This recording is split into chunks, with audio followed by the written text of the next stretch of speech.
tout le monde se dit « Ce serait génial d'aller dans la forêt et de vivre dans une tour de guet anti-incendie, non ?» Mais imaginez que vous soyez tout seul, ici, pendant des semaines. Il se passe des choses étranges et effrayantes dans ces forêts. Je le sais, car je l'ai vu de mes propres yeux. Beaucoup de touristes et de vacanciers disparaissent ici. Certains reviennent et racontent des histoires incroyables. D'autres ne reviennent pas du tout. Je fais partie de ceux qui sont revenus. J'ai été porté disparu pendant 4 jours et j'ai eu une chance incroyable d'être encore en vie. Si jamais vous vous retrouvez dans la forêt et que vous entendez des sirènes, courez. Donc, si vous avez déjà rêvé de vivre dans une tour d'observation, sachez que ce n'est pas comme passer de longues vacances dans un parc national. En réalité, vous devrez transporter de l'eau, de la nourriture, des livres et d'autres provisions dans un escalier de 11 marches. Tout cela pour vivre dans une pièce de 3 mètres sur 3 et dormir dans un lit superposé qui a probablement été utilisé par une centaine d'autres personnes avant vous. Oui, la vue depuis la plateforme d'observation est tout simplement époustouflante. Et si vous supportez bien la solitude, cela vous conviendra peut-être. Mais aujourd'hui a été une très mauvaise journée. Je me tiens donc ici, dans une minuscule pièce à 120 pieds, au-dessus du sol, et je regarde la pluie tomber à verse. Le tonnerre gronde, et le vent souffle à plus de 60 miles à l'heure, faisant osciller toute la tour d'avant en arrière. Et mon chien, qui a une peur bleue des bruits d'effort, se cache sous le lit. Pour couronner le tout, j'ai laissé mes chaussures sur le porche, et elles sont maintenant remplies d'au moins 6 pouces d'eau. D'un autre côté, après une averse aussi forte, je n'aurai pas à m'inquiéter des incendies, mais je vais devoir nettoyer un tas de débris. La pluie a continué jusqu'à la fin de la journée et toute la nuit. Quand je me suis réveillé le lendemain matin, le soleil perçait à travers les nuages. J'ai dû faire sortir ma chienne Molly de sous le lit à l'aide d'une omelette et de morceaux de bacon mélangés à sa nourriture pour chien. Molly est une border collie de 3 ans que j'ai adoptée dans un refuge lorsqu'elle n'avait que 6 mois. Les border collies sont des chiens de travail. Ils n'aiment donc pas rester seuls trop longtemps. Ils aiment être près de leur maître. De plus, Molly est une experte en évasion. Elle peut ouvrir une porte fermée et escalader une clôture de 2 mètres. Heureusement, je travaille pour le service forestier. C'est un travail où l'on peut emmener son chien, et elle s'est révélée être un membre très précieux de l'équipe. Un jour, alors que je déblayais un sentier, 2 parents paniqués se sont précipités vers moi. Ils m'ont dit qu'ils se promenaient avec leur fils Daniel, âgé de 9 ans, mais qu'en se retournant, il avait disparu. Ils l'ont appelé et cherché pendant plus d'1 heure avant de demander de l'aide. Je leur ai demandé de me conduire à l'endroit où ils l'avaient vu pour la dernière fois, et Molly a sauvé la situation. Les chiens ont une ouïe bien plus fine que la nôtre. J'ai soufflé dans le sifflet d'urgence que j'avais dans mon équipement, et j'ai demandé à tout le monde de rester silencieux. Molly a dû l'entendre appeler à l'aide, car elle s'est immédiatement précipitée dans les bois. Après une marche de 40 minutes à travers les sous-bois, nous l'avons trouvée, épuisée et couverte d'égratignures, mais sinon en bonne santé. J'ai raccompagné la famille à leur voiture et, pendant que nous marchions, j'ai demandé à Daniel ce qui s'était passé. Il m'a dit qu'il suivait ses parents sur le sentier et cherchait des pierres cool pour sa collection. Soudain, il a remarqué un mouvement derrière les arbres et s'est arrêté pour mieux voir. À environ 3 mètres du sentier, il a vu une chouette blanche géante qui était simplement assise et le regardait fixement. Daniel a fait quelques pas hors du sentier pour s'approcher. L'énorme oiseau a battu des ailes et s'est envolé un peu plus loin dans la forêt. Daniel l'avait presque rattrapé quand il a tout simplement disparu. À la place de la chouette, il trouva une petite pierre noire. Daniel dit qu'il y avait des marques très étranges sur la pierre. Il la ramassa, la mit dans sa poche et se retourna pour retourner vers ses parents. Mais au lieu du sentier, il vit un haut mur de pierre s'élevant à au moins 50 pieds. Il a dit que, où qu'il aille, il ne trouvait pas le chemin pour retourner sur le sentier. Quand Daniel a commencé à se fatiguer, il s'est souvenu qu'il fallait rester au même endroit pour que les gens puissent me le trouver plus facilement. Il s'est donc assis sous un grand arbre et a appelé à l'aide, mais personne n'est devenu. Et c'est là que les choses les plus étranges ont commencé. Le garçon avait été absent pendant environ 2 heures et demie, mais Daniel affirmait qu'il avait été absent pendant 3 jours. Il a dit qu'il avait vu le soleil se coucher 3 fois et qu'il n'avait entendu personne l'appeler. Mais toutes les quelques heures, il entendait quelque chose de gros marcher dans la forêt. Daniel ne pouvait pas voir ce que c'était. Il a dit qu'il avait trop peur pour regarder. Il s'est simplement caché derrière un arbre et a essayé de rester silencieux. La seule chose qu'il a vue, c'est Molly qui courait vers lui, juste avant qu'il ne soit secouru. J'ai demandé à Daniel si je pouvais voir la pierre qu'il avait trouvée, mais après avoir fouillé dans ses poches, il ne l'a pas trouvée. Il a dit qu'il avait dû le perdre là-bas. La façon dont Daniel a prononcé « là-bas » donnait l'impression qu'il parlait d'une autre planète. Bon, nous sommes retournés à la voiture. Ils ont remercié Molly et moi, une fois de plus, et sont rentrés chez eux. Mais ses parents ont dû appeler le journal local, car la semaine suivante, un journaliste est venu prendre quelques photos de Molly. Ils ont publié sa photo sous le titre « Une chienne héroïque retrouve un garçon disparu ». Et depuis, elle est devenue une sorte de célébrité locale. Parfois, même les touristes la reconnaissent. Et chaque fois que nous allons en ville, elle a droit à une glace gratuite. Molly semble adorer la vie de garde forestière, mais elle a peur des bruits forts, comme le tonnerre. Alors on ne peut pas lui en vouloir de s'être cachée sous le lit pendant l'orage d'hier. J'ai passé la matinée après la tempête à ramasser les branches au pied de la tour. Une fois le nettoyage terminé, Molly et moi sommes allés inspecter les sentiers. En fait, il n'y a qu'un seul sentier principal qui mène aussi loin dans la forêt. Il débouche sur la clairière près de la tour d'observation depuis le sud, puis continue vers le nord. Il y a quelques petites bifurcations et des belvédères avec vue sur la vallée, mais ce sont tous des cul-de-sac. J'ai trouvé plusieurs petits arbres qui bloquaient dans le passage, et ils ont été assez faciles à enlever à la main. Pendant que je les jetais dans la forêt, Molly m'aidait en traînant les plus petites branches. À quelques kilomètres de la tour d'observation, un énorme pin était tombé en travers du sentier. C'était un travail plus important, qui nécessitait une tronçonneuse. Molly et moi avons donc fait une pause pour déjeuner tôt. J'étais assis sur une bûche, en train de finir un paquet de chips, quand j'ai remarqué que Molly se comportait bizarrement. D'habitude, quand je mange quelque chose que je peux partager, Molly me regarde avec l'intensité de 1000 soleils brûlants. Mais là, elle regardait dans la direction de la vallée, à l'écart du sentier. Elle avait la tête penchée sur le côté et gémissait doucement. « Qu'y a-t-il, ma fille ?» J'ai arrêté de mâcher pour écouter, mais je n'ai rien entendu. Molly et moi sommes tout le temps dans les bois. Elle ignore complètement les lapins et les écureuils et accorde à peine un second regard aux cerfs. Je me suis donc dit qu'un puma était peut-être passé par là. Molly a fait quelques tchompas supplémentaires dans les bois et quand je l'ai rejointe, j'ai vu qu'elle tremblait. En suivant son regard, j'ai remarqué un sentier envahi par la végétation, une bifurcation du chemin principal que je n'avais jamais vue auparavant. Peut-être était-elle cachée par un pin tombé. Poussé par la curiosité, je me suis engagé prudemment sur ce qui restait de l'ancien sentier. Je savais qu'il ne pouvait pas aller loin, car, à moins que je ne me sois complètement perdu, le chemin devait aboutir à une falaise abrupte, surplombant la vallée.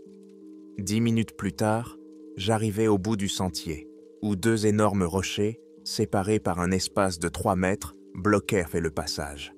L'espace était encombré d'un énorme amas de branches enchevêtrées et de petits arbres. Il était impossible de passer. De l'autre côté des rochers, il y avait une falaise abrupte qui descendait vers la vallée. « Qu'est-ce que c'est que ça, bon sang ?» murmurai-je. Tout cela semblait étrange, vieux, abrupt et dangereux. Pour une raison quelconque, cela m'a rappelé le livre de Stephen King, Cimetière, dans lequel un vieil homme et son nouveau voisin escaladent un énorme champ de Chablis pendant la nuit pour enterrer leur chat mort. Après être resté là quelques minutes, j'ai décidé de retourner sur le sentier principal pour me mettre au travail et commencer à scier le pin tombé. J'ai décidé de demander à Chester s'il savait quelque chose au sujet de l'ancien sentier caché et de l'énorme barrage de branches tombées. Chester était garde forestier dans cette région depuis au moins 25 ans. Il connaissait ce parc comme sa poche.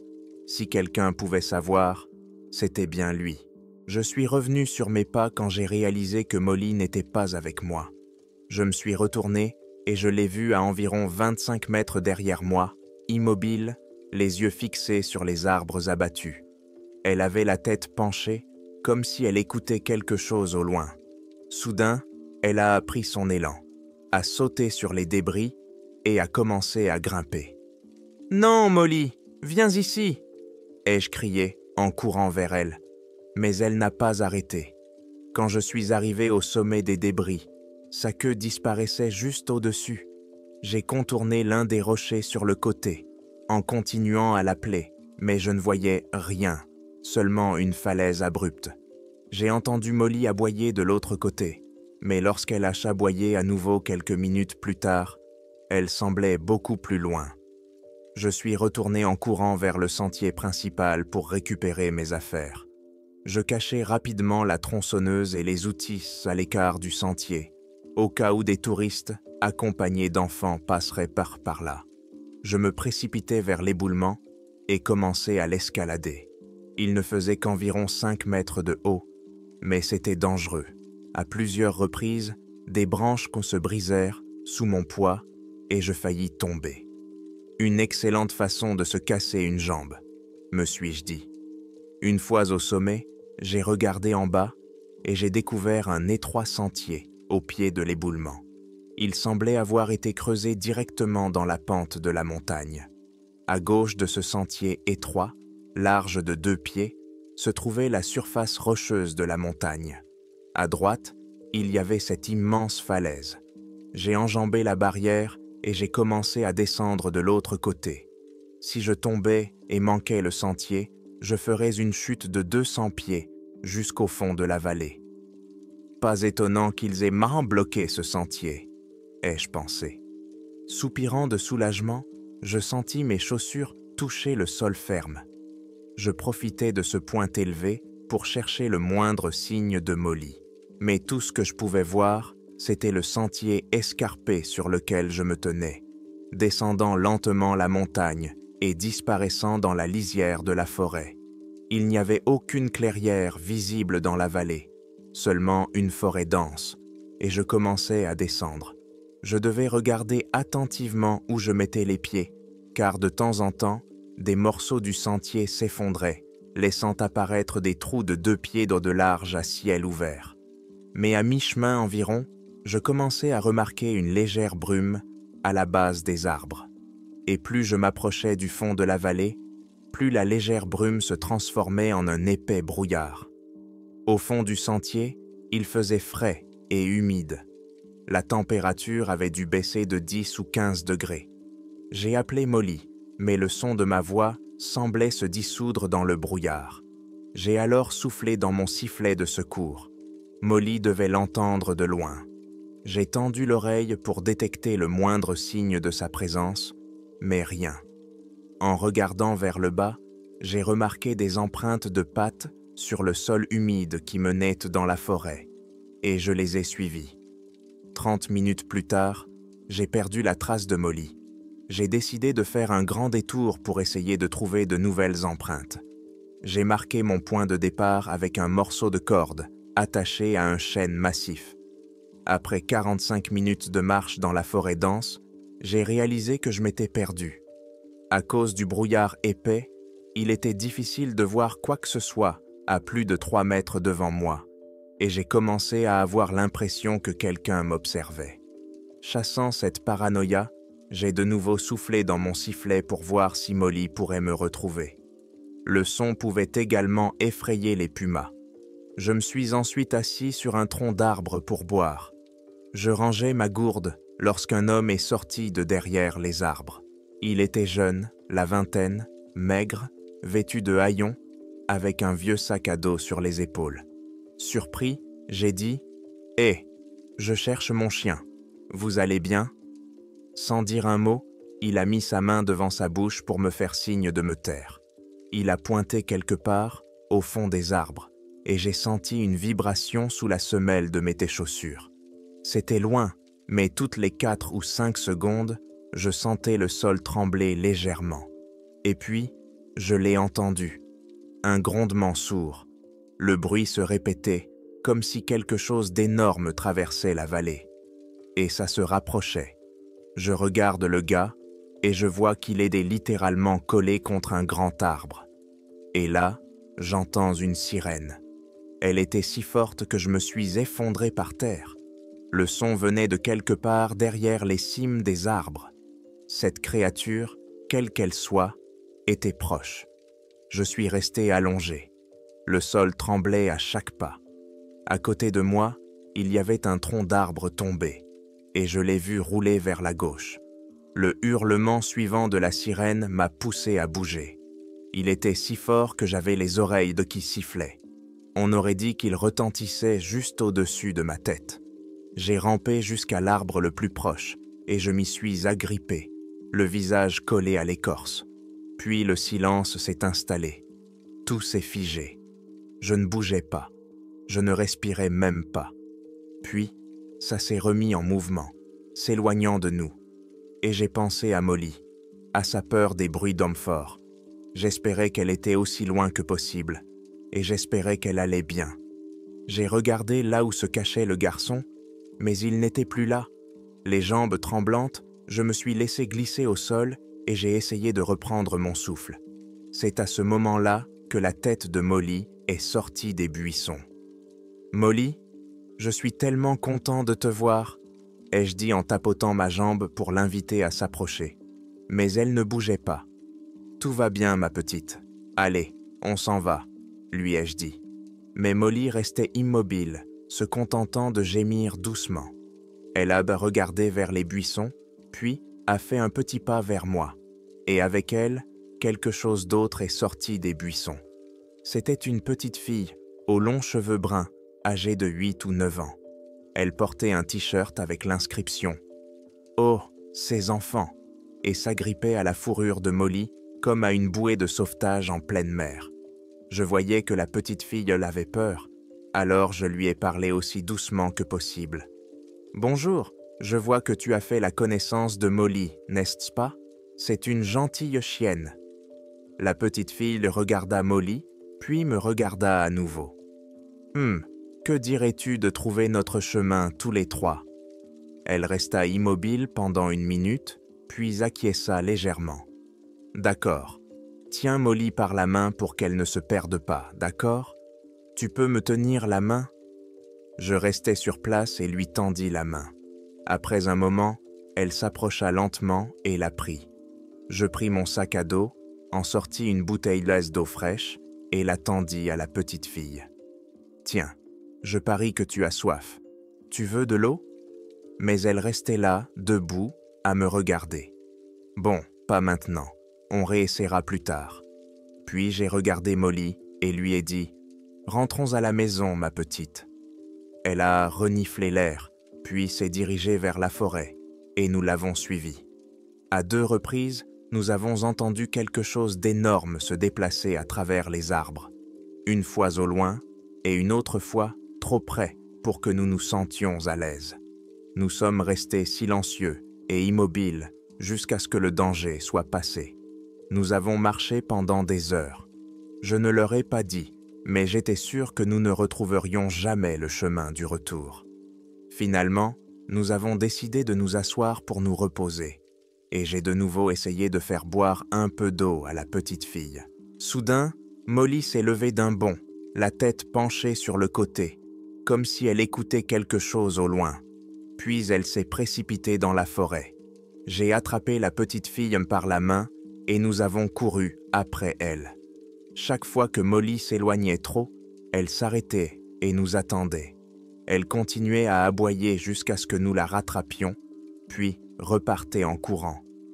Quand j'ai vu la corde attachée autour de l'arbre que j'avais utilisé comme repère, j'ai poussé un énorme soupir de soulagement.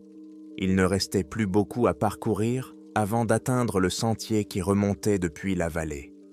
Lorsque nous sommes sortis du brouillard, je n'en croyais pas mes yeux. « Chester », murmurai-je. Le garde forestier Chester Miles se tenait là, l'air très soulagé. Une corde était nouée autour de sa taille. « Jim, Dieu merci. Allez, dit-il. Vite. » Je pris la petite fille dans mes bras et nous commençâmes à remonter le sentier creusé dans la roche. Pendant que nous grimpions, je racontai à Chester l'histoire du randonneur que j'avais vu dans la vallée. Il répondit « Eh bien, il devra se débrouiller tout seul. Nous n'y retournerons pas. Vous trois, vous vous en êtes sortis uniquement parce que Molly a entendu mon sifflet de détresse. » Lorsque nous avons atteint le sommet, Chester a détaché la corde et l'a attachée autour de la taille de la petite fille. Puis, il lui a demandé de passer par-dessus l'éboulement. Lentement et prudemment, nous l'avons suivi. Je portais Molly sous le bras, et lorsque nous avons atteint la terre ferme de l'autre côté, nous nous sommes arrêtés pour reprendre notre souffle. J'ai soudainement ressenti une soif incroyable. J'ai sorti l'une des bouteilles d'eau, j'ai donné l'autre à la petite fille, et nous avons bu toutes les deux jusqu'à ce que les bouteilles soient vides. Doucement, il ne manquerait plus que tu te sentes mal. Bois petit à petit, a dit Chester en buvant une gorgée de sa gourde. Jim, je vois que Molly et toi avez maintenant un nouveau compagnon de voyage. Qui est-ce? A demandé Chester. Je me suis contenté de secouer la tête. Elle n'a pas dit un mot, ai-je répondu. Oh, ce n'est pas grave. Rentrons tous à la caserne des pompiers. Nous verrons là-bas, a répondu Chester avec un sourire. Molly s'est mise en route, suivie de près par la petite fille. Chester, dis-je doucement, si tu as ton téléphone, appelle une ambulance tout de suite, car ils mettront 1 heure pour arriver jusqu'à nous. Chester secoua la tête. Pas d'appel. Il désigna la petite fille. Je t'expliquerai plus tard. Je le regardais perplexe, ne comprenant pas ce qui se passait, mais je faisais confiance à Chester. C'est un type bien. J'ai donc simplement hoché la tête et continué mon chemin. Lorsque nous sommes revenus à la tour d'observation, le soleil se couchait. Nous étions tous épuisés. La petite fille refusait de s'éloigner de Molly de plus de 3 pieds. Nous avons donc allumé un feu dans la clairière sous la tour. Nous avons préparé un peu de nourriture et monté une petite tente pour qu'elle et Molly puissent y dormir. Chester et moi nous sommes assis près du feu. Nous avons bu quelques canettes de bière et quand nous avons été sûrs que la petite fille dormait profondément, je me suis tourné vers lui et lui ai demandé « Alors, qu'est-ce qui se passe, bon sang? Il faut l'emmener chez le médecin et prévenir sa famille, immédiatement. » « Combien de temps as-tu été absent, à ton avis ?» m'a demandé Chester. « En quoi est-ce important ?» ai-je répondu. « Réponds simplement à la question, » a-t-il insisté. J'ai soupiré. « D'accord, je ne sais pas. Je pense que j'ai été absent pendant 8 ou 9 heures. » Chester a secoué la tête. « Tu as été absent pendant 4 jours. » « D'accord, ce n'est pas drôle, Chester. »« Je ne ris pas, » a-t-il répondu. « Quand tu n'as pas donné de nouvelles pendant 3 jours après la tempête, Kenny a supposé que celle-ci avait encore endommagé le matériel. Tu sais, comme en avril dernier. Et avec toutes ces coupures d'électricité et ces inondations, nous avons eu beaucoup de travail ces derniers jours. Mais quand j'ai entendu Kenny mentionner que tu n'avais pas appelé, j'ai tout laissé tomber et je suis venu ici, parce que je savais exactement où tu étais. D'où ai-je commencé? Mais Chester m'a encore interrompu. Non, laisse-moi finir. a-t-il dit. Il y a quelque chose qui cloche avec cette vallée. Je ne sais pas comment l'expliquer exactement, mais disons qu'elle mène ailleurs. Pas toujours, mais parfois. Quand j'ai commencé à travailler ici, en tant que nouveau garde forestier, environ 6 mois plus tard, un couple de touristes a disparu. Un garçon et une fille. Ils se rendaient dans la vallée pour camper pendant le week-end et ne sont jamais revenus. Une grande opération de recherche a été lancée, qui a duré plus de 3 semaines. On n'a rien trouvé. Ni tente, ni sac à dos, ni chaussures. Rien. Comme s'ils s'étaient simplement évaporés de la surface de la Terre. Environ 1 an plus tard, à une 50aine de kilomètres d'ici, une fillette de 12 ans a disparu. Elle s'appelait Alison Beckett, si je me souviens bien. Bref, l'équipe de recherche était énorme. C'est toujours comme ça quand un enfant disparaît. Il y avait probablement 400 personnes qui la cherchaient. Ils n'ont rien trouvé. 6 semaines plus tard, 2 femmes faisaient une randonnée dans notre vallée et l'ont trouvée. La pauvre était recroquevillée près d'un arbre. Elles me l'ont ramenée, ont appelé ses parents, elle allait bien. Mais n'oublie pas qu'elle s'était perdue à 80 km d'ici. Comment s'est-elle retrouvée ici, dans la vallée? Notre mère a organisé une petite fête pour remercier les 2 femmes et leur remettre une récompense. Alison et sa famille en sont venus. Il y avait à manger et à boire. Tout le monde était heureux. Et à un moment donné, j'ai remarqué par hasard qu'Alison était assise seule, à une table de pique-nique. Je me suis assis à côté d'elle et lui ai demandé ce qui s'était réellement passé. Elle m'a dit que sa famille se rendait à la cascade et que ses jeunes frères se disputaient. Ses parents se sont arrêtés pour les séparer. Et pendant qu'ils restaient l'un et là, Alison a continué à marcher. Elle a dit qu'elle en avait assez d'entendre ses frères se disputer. Elle a repris un virage sur le sentier et là, à l'écart du sentier, à une 50aine de mètres dans la forêt, il y avait un manège. Un vrai manège avec des chevaux, des lumières, de la musique et tout le reste. Elle a dit qu'elle avait quitté le sentier, s'était approchée et avait tendu la main. Alison a dit qu'elle voulait juste le toucher, tu sais, pour vérifier s'il était réel. Et dès que sa main a touché le manège, elle s'était retrouvée dans une autre forêt et tout était recouvert de brouillard. Au cours des 5 années suivantes, il y a eu 3 autres disparitions. C'est alors que j'ai décidé de bloquer les sentiers menant à la vallée. « C'est toi qui as fait ça? C'est toi qui as construit ce barrage ?» ai-je demandé. « Oui, et je ne le regrette pas, car après cela, les disparitions ont cessé. J'ai bloqué chaque entrée, puis j'ai caché les sentiers menant à la vallée du mieux que j'ai pu. Pendant longtemps, tout était assez calme ici. Mais il y a 4 ans, un petit garçon a disparu. Il s'appelait Jackson Perry. Il avait 6 ans à l'époque. Et de nouveau, une recherche à grande échelle a été lancée. Les habitants, les journalistes et même des gens d'autres États sont venus aider. Nous avons cherché partout, fait venir des chiens de recherche. Et croyez-moi, j'ai fouillé ces sentiers cachés. Je suis même monté sur les éboulis pour regarder, mais il n'y avait rien. 5 jours plus tard, je l'ai trouvé assis au pied du même éboulis que nous avons franchi aujourd'hui. J'avais déjà regardé là 3 fois auparavant. Je l'ai examiné pour voir s'il avait des fractures. Il semblait aller bien, à part quelques égratignures et ecchymoses. Je l'ai soulevé et ramené à l'équipe de recherche. Et pendant que nous étions seuls, Jackson et moi, je lui ai demandé ce qui s'était passé. Il m'a dit qu'il jouait à cache-cache avec sa sœur et qu'il s'était caché derrière un très gros rocher.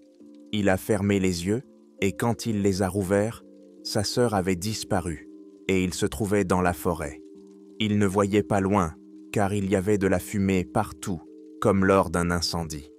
Il a eu peur et s'est mis à pleurer. Puis il a entendu un grand bruit, comme celui d'un camion de pompiers. Cela lui a fait mal aux oreilles. Il a dit que la terre avait commencé à trembler. Puis, selon lui, un géant l'a soulevé et l'a porté au-dessus des arbres. Il a dit que cela ressemblait à un vol. Jackson a dit qu'il pouvait voir très loin, puis le géant l'a simplement déposé au sommet d'un grand tas de branches, il est descendu et s'est assis au pied. Peu après, je suis arrivé et je l'ai trouvé. Quand je l'ai ramené à ses parents, ils l'ont immédiatement emmené à l'hôpital. Les médecins ont dit que la seule chose qui n'allait pas chez Jackson, à part des coupures et des égratignures, c'était une rupture du tympan. Le médecin a expliqué que cela pouvait arriver lorsqu'on était exposé à un son très fort. Je pense que Chester a remarqué que j'avais pâli après cette dernière histoire. Il s'est arrêté pour ouvrir une autre bière, et je lui ai posé la seule question qui me venait à l'esprit. « Mais pourquoi tu ne veux pas emmener la petite fille à l'hôpital? Nous devons découvrir qui elle est, » ai-je dit. « Mais je sais qui elle est, » a dit Chester doucement. « Elle s'appelle Olivia Hernandez. Elle a 8 ans et elle a disparu il y a plus de 20 ans. »« Comment ?» ai-je commencé à nouveau, mais Chester m'a interrompu. « Tu as été absent pendant 4 jours. Le temps s'écoule différemment là-bas. »« Mais comment peux-tu savoir que c'est elle ?» ai-je demandé. « Parce que j'ai cherché cette fille pendant des semaines, » a-t-il commencé. « Je pense que je n'ai jamais vraiment cessé de la chercher. Je me suis souvenu de sa photo et j'ai reconnu le t-shirt. Oh, ces enfants qu'elle portait lorsqu'elle a disparu. Il est délavé maintenant, mais c'est bien le même. Et je me souviens de son père, Miguel. Longtemps après que les recherches aient été abandonnées, il était resté ici et a continué à chercher avec moi. Chaque week-end et chaque jour de congé, il allait dans ces bois pour chercher Olivia. Il disait qu'il savait qu'elle était toujours en vie. Il le savait. Mais 20 ans, comment a-t-elle pu survivre? Qu'a-t-elle mangé et bu? Et comment a-t-elle échappé aux bêtes qui vivent là-bas? Ai-je demandé. Je ne sais pas, a répondu Chester. Mais à l'aube, je retourne à la base. Je vais trouver les coordonnées de ses parents. Ils ont dû les mettre à jour. Les parents d'enfants disparus le font toujours. Je les amènerai ici aussi vite que possible. Je vous garantis que s'ils sont encore en vie, ils seront ici demain soir. En attendant, elle reste ici, avec vous. Et avant que vous ne commenciez à discuter avec moi, laissez-moi vous dire ceci. Cette petite fille a vécu des choses que nous ne pouvons même pas imaginer. Si nous l'amenons ici, il faudra rédiger un rapport. La presse va se manifester et ils finiront par se rendre compte que son histoire ne tient pas la route. Ils vont la harceler, elle et ses parents, pendant des mois. Ça va être un véritable cirque. Et si tu as besoin d'une autre raison, regarde comment elle dort avec Molly. Je pense que c'est la première fois depuis très très longtemps qu'elle se sent en sécurité. Tu veux l'enlever à Molly? La laisser à l'hôpital avec une bande d'inconnus? Je vais répondre à ta place. Non, tu ne veux pas. Ce n'est pas juste. Laisse-la avec Molly jusqu'à ce que ses parents arrivent, puis ils décideront quoi faire, dit-il. Je réfléchis un instant à ce qui m'était arrivé et à ce que les gens diraient si je leur racontais. Ils penseraient que j'étais fou. Puis je pensais à Olivia. Chester avait raison de vouloir garder tout cela secret. « D'accord, dis-je. Olivia restera ici avec moi et Molly jusqu'à ce que tu reviennes avec ses parents. » Je me suis endormi dans un fauteuil près du feu. Et quand je me suis réveillé, Chester était parti. Il avait laissé un mot sous une pierre près du fauteuil. « Je reviendrai dans la nuit. » C'est tout ce qu'il y avait écrit. J'ai passé la journée à regarder Olivia jouer avec Molly. Et, fidèle à sa parole, Chester a appelé à 17h pour dire qu'il attendait à l'aéroport pour récupérer la mère d'Olivia, Maria Hernandez. 2 heures plus tard, j'ai entendu un camion arriver. Puis ils se sont approchés de la tour. Dès que j'ai vu Maria, j'ai su que c'était la mère d'Olivia. J'ai vu la ressemblance dans son visage. Elle était très nerveuse. Quand elle s'est approchée, elle a demandé « Où est-elle » J'ai montré la clairière. Olivia était assise avec Molly et tressait des pissenlits dans son collier. Maria a poussé un cri. « Oh mon Dieu, est-ce vrai » a-t-elle murmuré. Elle s'est lentement approchée de la petite fille. « Olivia » a-t-elle murmuré. Olivia est restée debout à regarder la femme pendant une éternité. Puis elle a couru vers elle et l'a serrée dans ses bras, sa petite main serrant toujours la fleur. Maria fondit alors en larmes, serrant Olivia dans ses bras. J'eus moi aussi les larmes aux yeux et je regardais Chester. Lui aussi pleurait. Je n'oublierai jamais ce moment. Une fois que tout le monde se fut calmé, nous avons discuté un peu. Maria nous a remerciés encore et encore, disant qu'elle ne pourrait jamais nous remercier assez pour ce que nous avions fait. Olivia ne parlait toujours pas, mais elle serrait sa mère très fort dans ses bras. Chester a conduit la mère et la fille à l'aéroport. Maria voulait ramener Olivia à la maison le plus vite possible pour qu'elle puisse voir son père. Après leur départ, je me suis assis près du feu et j'ai repensé à tout ce qui s'était passé. Molly dormait profondément à mes pieds. Les semaines ont passé, tout s'est calmé. Puis Chester m'a appelé pour me demander si je voulais aller dîner en ville. Nous nous sommes retrouvés dans un snack-bar du coin. Il faisait de bons hamburgers et il y avait une terrasse à l'arrière où les chiens étaient admis. Après que la serveuse eut pris notre commande, Chester m'a dit « J'ai reçu une lettre de Maria Hernandez aujourd'hui. Elle m'a écrit qu'elle aurait aimé que nous voyions le visage de son mari lorsqu'il a vu sa fille. C'était comme si le poids énorme qu'il portait depuis 20 ans avait enfin été enlevé. Elle a également dit qu'Olivia sortait de sa coquille. Elle a recommencé à parler. Et Maria a dit qu'elle avait suivi mon conseil de garder tout cela secret. Elle voulait simplement retrouver sa famille. En fait, elle fait maintenant l'école à Olivia, à la maison, car elle ne peut plus se séparer d'elle. Il y a quelques semaines, ils ont emmené Olivia dans un refuge pour chiens local et l'ont laissé choisir un chiot. Et devinez comment elle l'a appelé? Oui, Molly. Et ce petit chiot dort avec elle toutes les nuits. Maria a également écrit que c'était l'anniversaire d'Olivia la semaine prochaine et que son mari et elle seraient très heureux si nous venions le fêter avec eux. Parce que, eh bien, ils ont maintenant quelque chose à célébrer. Chester m'a regardé et m'a demandé « Alors, qu'en penses-tu? Vous êtes prêts à partir tous les deux ?»« Toujours », ai-je répondu.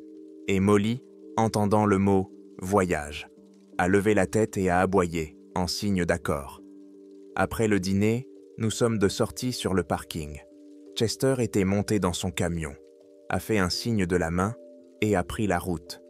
Je suis resté là 1 minute, à regarder Molly. Il y avait une famille avec un énorme vide au cœur. Et tu l'as comblé, Molly. C'est toi qui l'as fait.